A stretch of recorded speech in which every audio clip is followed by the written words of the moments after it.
Prime minister का oath पढ़ते हैं तो उसके अंदर बड़ा वाज़ेह लिखा, एक तो यह है कि मुल्की जो खुद मुख्तारी और सालमियत इस्तेहकाम के लिए जो उनको बहुत ज्यादा काम करना है, ख्याल रखना है, और उसके साथ साथ इसी ओथ के अंदर यह भी बयान किया जाता है और ये ओथ लिया जाता है कि जो prime minister of the day है वो जाती मफादात को अपने सरकारी काम के बीच में नहीं लाएंगे, उनको अलहदा रखा जाएगा और किसी भी काम में कोई उनका जो सरकारी काम है उसके अंदर उनका कोई जाती काम नहीं आएगा।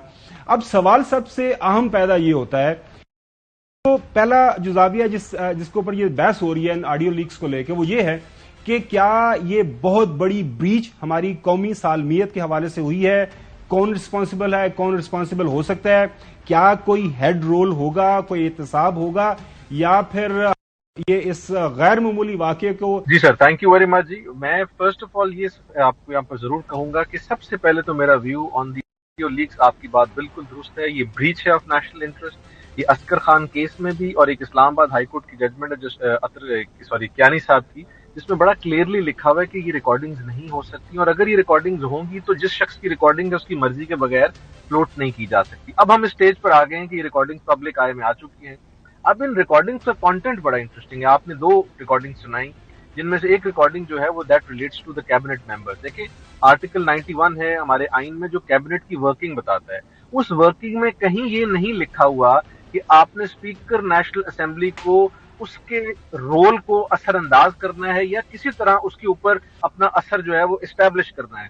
ये स्पीकर नेशनल असेंबली का सोल प्रोगेटिव है कि वो इस्तीफों को कैसे कबूल करे, उनकी पूरी जांच पड़ताल करे और उसके बाद अपना डिसीजन दे। यहां पर एक member of the cabinet, in fact 2-3 members of the cabinet including the prime minister, उसको डायरेक्शन देते हुए नजर आ रहे हैं। तो ये सारे का सारा जो अमल है ये मैला फिडे के ऊपर बेस्ड है, जिसको हम कानून में कहते हैं कि किसी किस्म के शकूक जो हैं वो नजर आते हैं। दूसरी बात यह है कि जो प्राइम मिनिस्टर होता है वो अपनी in consultation with the cabinet काम करता है, लेकिन उन कामों में ये कहीं पर भी शामिल नहीं है। जैसे कि मैं आपको छोटी सी एग्जांपल देता हूं, असेंबली का जो ओहदा है वो भी आईनी ओहदा है और उसकी कुछ पावर्स जुडिशियल इन नेचर हैं, क्वाज़ी जुडिशियल इन नेचर हैं। तो अगर आप उसके साथ कि ये जो अब शवाहिद सामने आ गए हैं, राना सनाउल्लाह साहब और मरजम साहबा तो ये कह रही हैं कि इनमें कोई बड़ी बात नहीं है, तो अगर आइन को सामने रखें और पर जो है गिरफ्त कितनी तक सकती है, कौन से कानूनी मसाइल है जिनका इनको सामना हो सकता है आने वाले दिनों में? मेरे नजदीक जी वजीर आजम पाकिस्तान सबसे पहले is found violation of his oath.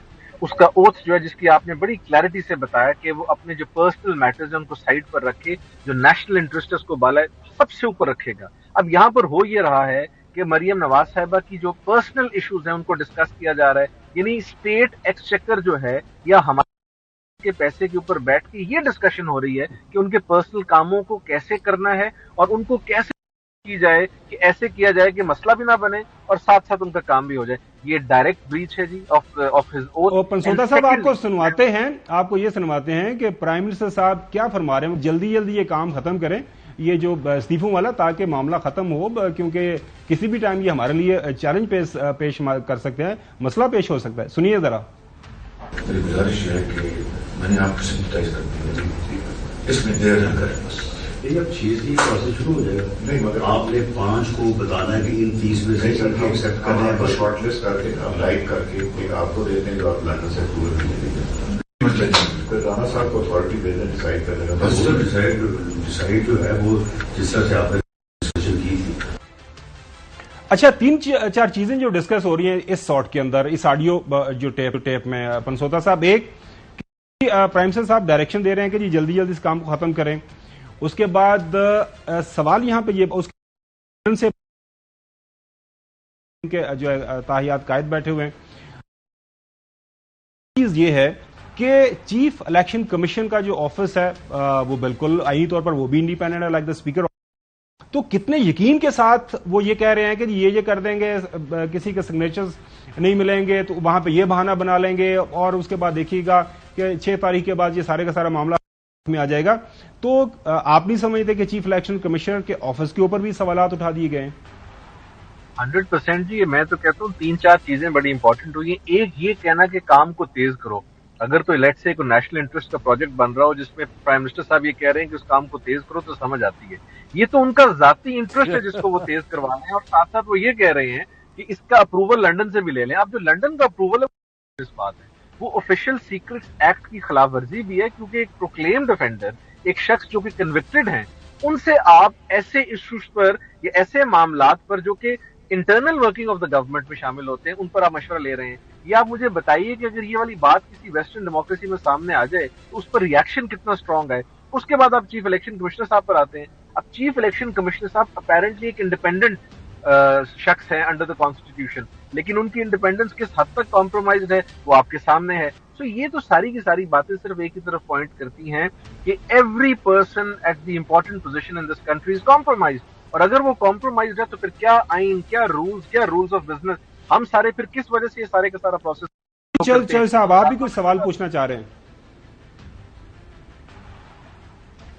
नहीं, वो तो सही फरमा रहे हैं, लेकिन ये भी तो इन्होंने कहा है कि वो 5 तारीख को जो है वो इनको डिस्क्वालीफाई कर देगा या इनके इस्तीफे कबूल करके सीटें खाली कर देगा इलेक्शन कमीशन, और उन्होंने उसी दिन ही किया जिस दिन क्या वो कह फरमा रहे थे। तो ये तो सारे का सारा तयशुदा था। ये मतलब है प्री मेडिटेटेड मंसूबे के तहत हो रहा था। जब पीटीआई ने 123 या 25 या जितने इस्तीफे और डिप्टी स्पीकर ने कबूल कर लिया था, उसको अनडू करके अपनी मर्जी से पिक एंड चूज करना, और आज तक उसको तलवार को लटकाए रखना, और पहले 11 कबूल कर लिए या 9 कर लिए, अब 8 और करने हैं क्योंकि अब उनको सूट नहीं कर रहा, क्योंकि लोग उनके हाथ से निकल रहे हैं, क्योंकि पूरा मुल्क जो है उनके खिलाफ आप नामज़द है। तो आया मोहतरम आपकी बड़ी स्टैंडिंग है, ये मुझे बताएं इसमें कानून, आइन और पाकिस्तान के रियासत के तमाम अदारे जो है उनको तबाह बर्बाद करने की साजिश नहीं की गई, और अवाम की यानी जो उनका मैंडेट था उसको फीती नहीं किया। देखिए सर, जो वो काम कर रहे हैं मेरे नजदीक वो आर्टिकल 62 और 63 की भी खिलाफ वर्जी है, बिकॉज आर्टिकल 62 और 63 पार्लियामेंटेरियंस के लिए है, वो मेरे आपके लिए नहीं है। और उसमें अल्फाज इस्तेमाल हुए हैं कि आदमी ने सादे को फाइन किया गया है, person bears the upmost highest moral character.